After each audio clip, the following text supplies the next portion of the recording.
అందరికీ నమస్తే అండి. ఈరోజు ములంకాడ నిలవ పచ్చడి అయితే చేసుకుందాం.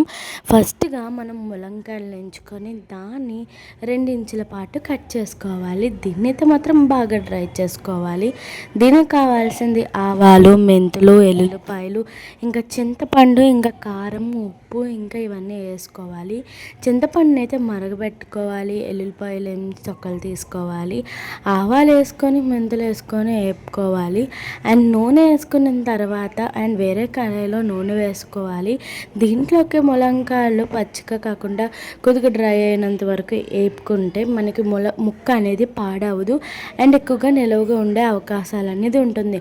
అండ్ తక్కువ తీసుకున్న ఎల్లుల్లిపాయలు కూడా వేపుకోవాలి. దాంట్లోకి పచ్చిమిర్చి వేసుకుని వేపుకుంటే సరిపోతుంది. ఎండు పచ్చిమిర్చి అండ్ ఎల్లుల్లిపాయలు ఎక్కువ వేయడం వల్ల మనకి హెల్త్ బెనిఫిట్స్ ఉంటాయి అండ్ అలాగే మనం కూడా తినాలని ఇంట్రెస్ట్ కూడా వస్తుంది. ఎల్లుల్లిపాయలు టేస్ట్ బాగుంటాయి కాబట్టి.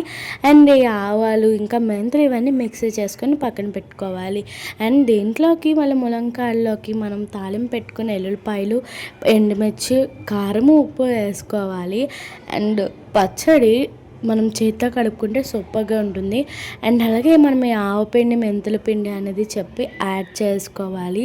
అండ్ దీనికి కొలెట్ అంటే మనకి టేస్ట్ అనేది తెలిసిపోతుంది. అండ్ చింతపండు మనం ఏంటే మరగబెట్టుకొని దాన్ని దగ్గరగా చేసుకొని ఒకసారి బాగా మిక్స్ చేసుకొని దీంట్లో వేసుకొని పులుపు చూసుకొని వేసుకుంటే సరిపోతుంది.